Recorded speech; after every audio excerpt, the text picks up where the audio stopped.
Čau! Tad šī ir otrā video daļa. Pirmajam video, kurā mēs apskatījām 7 pazīmes par to, kas liecina, ka tev ir iekšējais ievainotais bērns. Un pirmajā video mums sanāca apskatīties pirmās 4 pazīmes, tad šodienas video mēs pāriesim pāri atlikušajām 3. Ja gadījumā tu neatceries, tad tās pazīmes, kuras mēs apskatījām, ir sekojošas. Mēs apskatījām tad grūtības uzstādīt veselīgas robežas, spēcīgas emocionālas reakcijas par šķietami mazām lietām, vēlmi izpatikt citiem, ja tā saucamais people pleasings, un 4. bija bailes no pamestības. Ja gadījumā tu vēl neesi noskatījies šo pirmo video, tad tu atradīsi linku tajā description apakšā zem šitā video, un es iesaku tev noskatīties to sākumā, bet šodien mēs turpināsim tālāk ar atlikušajām 3 pazīmēm, kas liecina par to, ka tavs iekšējais bērns ir ievainots. Tā ka bez liekas vilkšanas garumā sākam. Tad 5. pazīme mūsu listā ir visiem labi zināmais un populārais perfekcionisms, kas pamatā iet ļoti roku rokā ar sevis kritizēšanu, pašvērtējumu trūkumu, kaut kādā līmenī uzskatu arī, kad es neesmu gana labs vai gana laba, jo tad kā īsti tas izpaužās. Jo perfekcionisms pamatā ļoti ir tāds, kas saka, angliski sneaky, tāds viltīgs, jo bieži vien tas tiek jaukts ar augstiem standartiem, un patiesība ir tāda, ka cilvēks, kuram ir šis perfekcionisms, viņš savu vērtību piesaista saviem panākumiem. Pamatā viņš savu vērtību liek tik augstu atkarībā no tā, kā viņš performē kaut kādā konkrētā vai konkrētās dzīves jomās atbilstoši viņa vērtību skalai. Un cilvēks, kurš ir perfekcionisms, bieži vien arī nesvin savus panākumus un automātiski fokusējās uz to, ko vai varēja izdarīt labāk, vai arī uz to, kas vēl ir jāuzlabo, un varbūt, ka nesanāca tik labi, kā gribētos, jo vienmēr var būt labāk, vai ne? Tāpat tās arī var būt bailes kļūdīties, kas var radīt tādu, kā saucamo iesprūdumu vai paralīzi, un arī var būt tāda, kā pat sajūta, ka es neesmu gana labs, kura ir tāda ļoti nemanāma, un pa perfekcionismu tā man tāda pašam bijusi diezgan to tēma, jo man bijis ļoti izteikts perfekcionisms, un tajā laikā, kad viņš man bija, es galīgi to nesapratu, jo man likās, ka vienkārši ka es esmu prasīgs pret sevi, esmu prasīgs pret pasauli, un ja visi būtu tādi, tad pasauli būtu daudz labāka. Un savā ziņā taisnība tam kaut kādā mērā ir, bet šī, manuprāt, ir tāda diezgan viltīga izpausme, jo, kā jau ar daudzām īstamā izpausmēm, mēs nemaz nezinām, ka mums viņas ir, kamēr mums nenoklišu, mēs nepamanām, vai ne? Un jā, tāds piemērs, ko es varētu minēt, ir tas, ka, pieņemsim, cilvēkam ir perfekcionisms, viņiem katrai lietai, katram sīkumam, katram darbiņam, mazajam ēpastam, projektam ir jābūt, var teikt, perfektam, un viņiem varbūt tā, ka viņš triggeroja ar kaut kādas, neuzmanības kļūda, vai tur drukas kļūda, vai kaut kas tāds. Varbūt arī tā, ka tur mājā var jābūt sakārtotā, ja ciemiņi nāk, un ja kā gan, ciemiņu ir ielaist tur nesakārtotā mājā, un es tagad nerunāju par tādu, pašsaprotamo kārtību, kad ir pilnīgi nekārtība, protams, bet vairāk runāju par tādu, kad to perfekcionismu, kad ir tādas situācijas cilvēkiem bijušas, ka pat ja tā ir kaut kādi ģimenes radinieki vai tuvi draugi, ka ja tur mājā nav uztaisīta ģenerāla tīrīšana, tad tas nav ok, un ka tas ir diezgan liela tāda ažiotāža ap to notiek pilnīgi. Un ka tas atkal vienmēr, kā jau ar visu, ir par balansu. Jo, protams, kad ir forši ar augstiem standartiem un sakārtot lietas un tā tālāk, turēt visu tā diezgan labā kārtībā, bet šis jau iet uz to līknes pusi, kur tas ir pārāk perfekts, ja? Un attiecīgi no kā tas nāk un kāpēc tas notiek. Un šis pamatā nāk no tā, ka bērns saņēma bērnībā uzmanību, mīlestību, novērtējumu par savu performanci un panākumiem. Un varbūt bija tā, ka vai vecāki slavēja un pievērš uzmanību bērnam pamatā tikai tā, kad bija kaut kādi panākumi, vai varbūt tādos nopietnākos gadījumos varbūt kritizēja, vai kaut kādā veidā pārmeta, kas tautas valodā posīja, ja kaut ko neizdarīja ne tā, kā vajadzēja, vai nebija tur 10 vai 9, kāpēc tikai 8, un bērns automātiski to saglabāja un pārņēma, kad visam vienmēr jābūt ir tip-top, savā veidā perfektam. Un attiecīgi, ja es neesmu perfekts, es neesmu pelnījis saņemt mīlestību. Un tā problemātika ir tajā, ka tas viss notiek zemapziņas līmenī, un neviens perfekcionists, kurš nestrādā ar sevi, to neapzināti. Mēs dzenamies pēc tām lietām, mums vajag šīs prasības pret sevi, pret citiem. Tāpat laikā vienkārši tikai tad, kad mēs apstājamies un sākam višķiņ pašķitināt vaļā, kāpēc vispār tā ir. Pēc man tas ir vajadzīgs, ko tas pat tiešām dod man vai tur pasaulē. nu, tikai tad mēs sākam lēnā garā šķetināt un saprast to, teiksim, tā ķemuru mēzglu, kas mums patiesībā tur darās. Ko darīt lietas labā? Tas, ko es aicinātu tevi sākt pret sevi pamatā izturēties tā, kā tu izturētos pret savu, tā kā, nu, mīļāko cilvēku, vai labāko draugu, vai partneri, nu, pamatā savu tuvāko cilvēku, pret kuru tas ir pats labākais. Un kā tu rīkotos brīžos, ja viņam kaut kas nesanāk? Un kā tu rīkotos un izturētos pret, ja viņam kaut kas sanāktu? Ja viņam kaut kas tā kā nesanāk, tad tev būtu tāds, ka tā kā, nu, tā pārmetumai, ka tā kā, varētu taču labāk, nu, davai vecīt saņemies, tā kā, ko tu te ņemies, nu, mēs nekad nefeilojam, vai ne, mēs vienmēr suksīdojam, mēs vienmēr esam veiksmīgi un tā tālāk, vai arī tad, ja viņam kaut kas tā kā sanāk, tev būtu tāds, nu, kas tad tur tāds, nu, mālāds, labi, whatever, bet davai, kas saka, ejam uz priekšu, taisam nākamo projektu, taisam nākamo, dari vairāk, tu vari labāk. Nu, visticamāk, ja mēs būtu tādi ar saviem cilvēkiem, ja mēs būtu vieni, mums nebūtu tā kā apkārt īsti tādu draugu, vai ne, jo, nu, reti kurš cilvēks ar veselīgu pašvērtējumu pieciestu šādu teiksim, tā miedarbību. Bet ar sevi, ja mēs tā paskatāmies, mums kaut kādu iemeslu dēļ ļoti daudziem nav problēmas izturēties pret sevi šādi. Tāpēc tas ir pirmais jau tāds, varētu teikt, uzdevums, vienkārši pareflektēt, paskatīties, un tas tā kā var ļaut pašķitināt domas, padomāt, kā tad es patiesībā uzvedos un izturos pret sevi. Jo, ja es tā nedarītu savam tuvākajam cilvēkam, kāpēc, lai es tā darītu sev? Un otrais noteikti būtu, ko es aicinātu darīt, būtu vienkārši šakt, apzināti svinēt un atzīmēt savas tā kā mazās uzvaras. Vienkārši jebkurā brīdī, kad izdari kaut ko labu, kad izdari kaut ko to, ko tu gribēji, nezinu, aizvadīt treniņu, apēdi veselīgu ēdienu visu nedēļu tur, vai ne, vai kaut ko citu, vai izdarīji kādu projektu, vienkārši mazu tāsku darbā, pat ja tas ir šķietami sīkums un pat ja to izdari, nezinu, entās reizes nedēļā, vienkārši paslavē sevi, tā kā kaut vai tam jābūt nekam tur pompozam vai milzīgam, tas varbūt vienkārši tāds labs darbs vecīgi, kas saka, uzsit sev pa plecu, vai ne, un pamēģini sākt darīt lietas, nevis tā kā perfekti par visiem 100, bet veselīgā līmenī par 80. Tas varbūt tev ļaus pamanīt to, ka pat tad, kad tu strādā vai dari lietas ar 80% atdevi, lietas sanāk un izdodas ļoti labi, bet tāpat laikā tev ir arī brīdis tādai mentālai atelpai.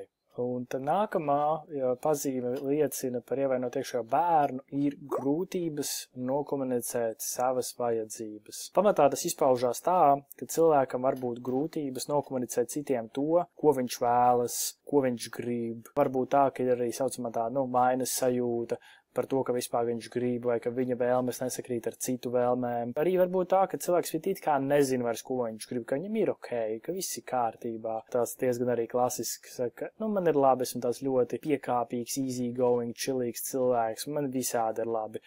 Protams, var būt situācijas, varbūt cilvēki, kuriem tas tiešām ir tā, ka viņiem ir ok dažādos veidos darīt lietas vai situācijas, bet ļoti bieži šis ir vairāk kā tāds pārņemts paterns, ko mēs esam iemācījušies, un tāpēc mums tāds ir ok, kad ir tā, kā ir apmēram. Piemērs tāds ir, pieņemsim, ka cilvēki konstanti viņš īsti nezin, ko tad viņš vispārīgi vēlās. Pat tādu vienkārši jautājumu, ko tu gribi šodien ēst, vai ko tu gribi šodien darīt, var likties tā kā sarežģīti. Cilvēki varbūt tāds, ka es nezinu, man vienalga, tā kā, tu izvēlies, vai es varu ēst visu, es varu darīt jebko. Tas bieži vien, ja tas tā kā kļūst par tādu kā regulāru paternu, kad gandrīz vienmēr ir šāda veida tā kā sajūta iekšēji vai tāda atbilde, tad varbūt pastāv diezgan liela iespējamība, ka varbūt tā, ka mēs esam diezgan stipri atvienojušies no sevis un ka mēs paši vairs nezinām, ko mēs gribam, kur nu vēl spējam to nokomunicēt citiem. Un attiecīgi, kāpēc tas vispār notiek? Tas nāk no tā, ka bērnu vēlmes regulāri bērnībā tika ignorētas, vai pat varbūt traktētas kā paģērēšana, izlaidība, kaprīzums, un attiecīgi tika saņemta vai nu tā kā ignorēšana, tā kā šo vēlmi nepiepildīšana, kritika vai pat sods, un varbūt pat bērns un viņa vajadzības tika vainotas pie kādām ģimenes problēmām, ka tevis dēļ tu gribēji šito, tagad mums ir šitā, vai tur mamma ar tēti tagad sastrīdējās, tāpēc, ka tu tur kaut ko, tā. Un attiecīgi bērns, tas, ko viņš iemācās apspiest savas vēlmes un sāk asociēt tās kā bīstamas un apgrūtinošas pārējiem, ka ja viņš tā kā gribēs kaut ko, tā kā, ka tas ir par daudz, ka tas tā kā radīs pēc tam kaut kāda veida nepatīkamas sekas un konfliktus un vai vienkārši sāpinās tos cilvēkus. Un tāpēc bērns tā kā iemācās negribēt īsti neko, bet tāpat laikā tas tāpatās kaut kur iekšēji visi krājās, tāpēc arī cilvēks negūst apmierinātību vai piepildījumu, it kā negribot neko, tāpēc, ka tas viss jau iekšā sēž, vai ne? Attiecīgi, ko darīt lietas labā? Tas, kas šeit varētu palīdzēt, būtu tāds, varētu saukt par manu vajadzību uzdevumu, kurā tu vienkārši pieraksti to, ko tu vēlies. Un sākamies arī, kā vienmēr, ļoti vienkāršas bāzes, basic lietas, un tas varbūt kaut kas fizisks, no fiziskām vajadzībām vai no emocionālām vajadzībām, un tu sāc pamatā ar vienkāršām mazām lietām. Kas ir tas, ko es gribu šobrīd? Varbūt es gribu vienkārši paēst, varbūt pagulēt, varbūt gribu parunāties ar kādu cilvēku sev tuvu vai samīļoties, un tad vienkārši sāc pakāpeniski šīs vajadzības realizēt arī dzīvē. Tad pirmais solis vispār ir saprast, ko tu gribi tajā brīdī. Pat ja tas ir kaut kas ļoti, kā jūs tikko minēju, kaut kas ļoti basic, vai ne? Un tad tu sāc viņas pakāpeniski ar sev tuviem tādiem uzticamiem cilvēkiem realizēt arī. Tad šis ir par grūtībām nokomunicēt savas vajadzības. Un pēdējā pazīme, ko mēs šodien apskatīsim, būs nespēja tikt ārā no nelabvēlīgiem patērniem. Tātad, kā tas izpaužās? Un visbiežāk tas izpaužās tā, ka cilvēks regulāri nonāk vienās un tajās pašās situācijās, pat ja šķietami cenšas no tām izvairīties un nekādā veidā negrib tajās atgriezties vēlreiz. Dažādi piemēri var būt, bet pieņemsim tādu izplatītāki ir, kad ir līdzīgi patērni romantiskajās attiecībās, ka kaut kādu iemeslu dēļ trāpās viena veida vīrietis pretī vai sieviete, un tā kā liekas, kāpēc es tik ļoti negribēju to vai ne, un es jau cik reizes tā grābekļi uzkāpusi vai uzkāpis, negribās, bet vienkārši sanāk kaut kā, un nezinu, kā notikt vaļā. Tāpatās darba vide, kur ir kaut kādas vai kolēģi konkrēta veida, vai intrigas, vai tur būšana tā kā neiekļaušanās tajā darba kolektīvā un jušanās tā kā nelabi draudzībā, pamatā jebkurā dzīves sfērā.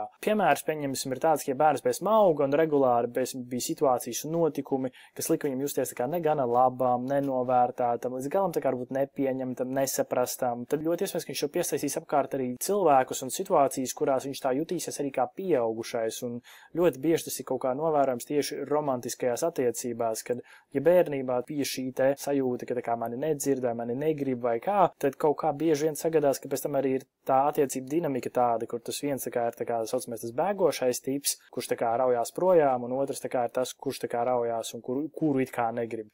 Tā tāda attiecība dinamiku spēle ir. Attiecīgi, kāpēc tas vispār notiek, jo iemesls, kāpēc tas notiek, ir tāds, ka šie paterni turpinās, jo tie mums ir pazīstami un kļuvuši par autopilotu mūsu zemapziņai. Jo, ja cilvēks zemapziņā domā, ka viņš nav gana labs vai viņš nav kaut ko pelnījis, burtiski cilvēki prāts darīs visu, lai pierādītu to, ka tev ir taisnība. Burtiski tava uzvedība, izvēles un vispārējais, ko tu darīsi un kam tu ticēsi, būs bāzēts ap to, kam tu tā kā tici. Un tas ir tas, kāpēc šīs limitējošās pārliecības, šie limiting beliefs ir tik ļoti spēcīgi, jo tas viss notiek tiešām autopilotā, un pat, ja mēs domājam, es esmu pelnījis daudz naudas, bet tāpat laikā man zemapziņā ir pārliecība, ka pēc nauda ir slikta vai nauda ir tikai ļauniem cilvēkiem, kas zog. Es varu gribēt, cik es daudz gribu viņu, vai ne, bet kas nenotiks, jo man zemapziņā ir šī te programma. Un zemapziņa ir krietni vien jaudīgāk par apziņu, jo apziņa vispār ir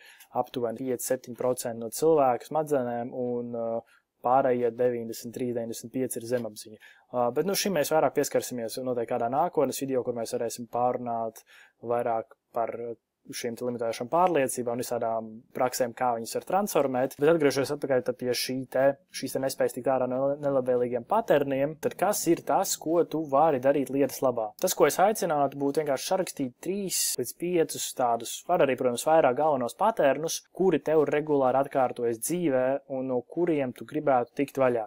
Pamatā loģiski tie paterni, kur ir negatīvi, jo no pozitīviem paterniem, kas mūs ved uz dzīvi, kādu mēs gribam dzīvot, mēs, protams, ka negribam tikt vaļā. Un jā, tad vienkārši pašķetini to, kad pirmo reizi tu tā jūties.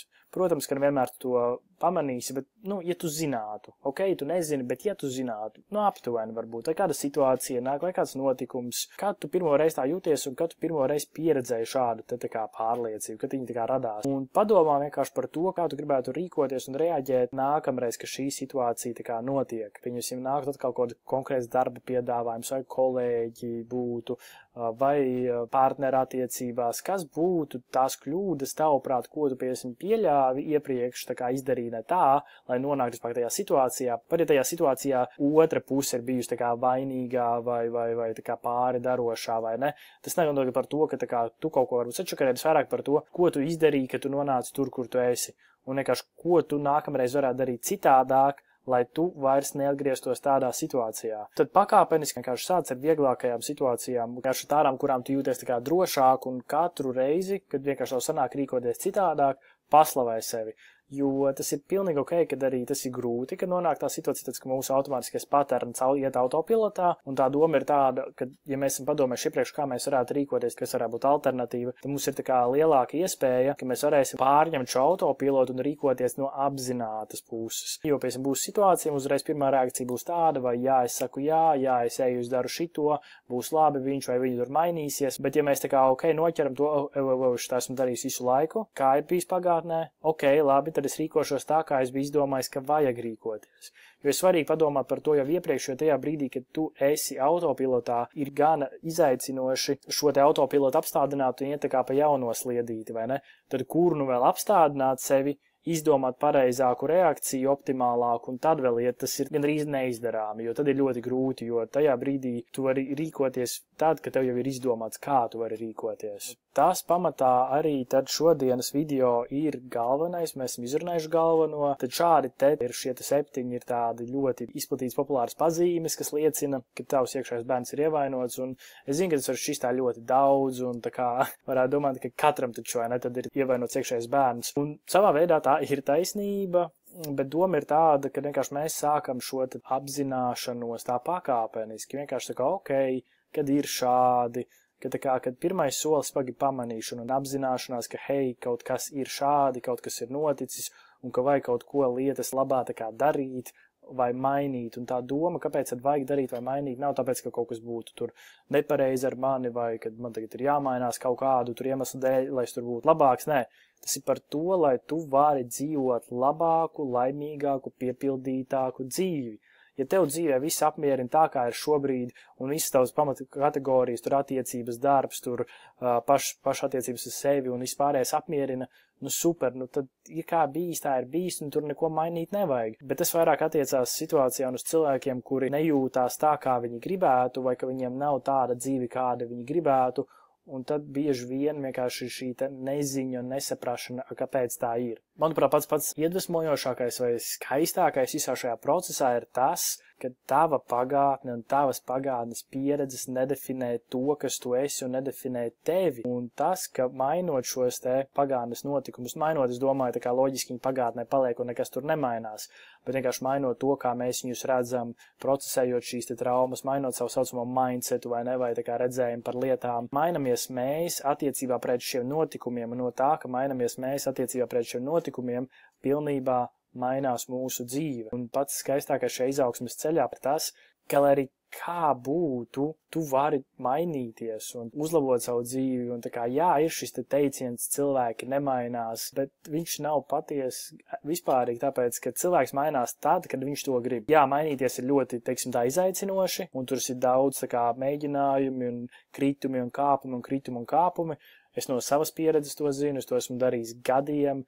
Ja nemaldos, jau kādi 7 vai 8 gadi, un ir bijušas augšas un lejas, un joprojām ir daudz ar ko strādāt, vai ne, un esmu apzinājies, un es beidzot, ka tas būs dzīves ceļš, ka tas nav kaut kas tāds, ko vispār var izstrādāt, vienmēr būs kaut kas, ar ko vēl strādāt. Tā ka jā, es vairāk tā kā gari varbūt nefilozofēšu tālāk par šo visu šajā video. Tāpēc jā, mans aicinājums būtu tev, ja tev šis likās noderīgi, un ja tu jūties tā kā gana droši vai vēlies to, tad padalies varbūt komentāros ar to, kura no šīm pazīmēm varbūt tev personīgi rezonēja. Un kā vienmēr, ja tu vēlies padalies ar kādu, kuram šis video var noderēt, ļoti novērtēšu, ja tu subscribos manam kanālam, ja tu spiedīsi laiku, jo visas šīs it kā mazās nenozīmīgās lietas ļoti, ļoti palīdz tādam jaunam kanālam kā šis sasniegt jaunus cilvēkus, pareizu auditoriju, kuram šis var būt noderīgi, un iespējams arī viņiem tas var uzlabot vai izmainīt dzīvi. Tā ka jā, vēlreiz paldies par tavu laiku, un mēs tiekamies nākamajos video, kuros mēs apskatīsim visādus interesantus topikus un lietas saistībā ar pašizaugsmi, ar iekšējo bērnu, dažādām meditācijām, pieredzēm, lietām un visu pārējo. Tā ka jā, paldies tev, un tiekamies nākamreiz. Čau!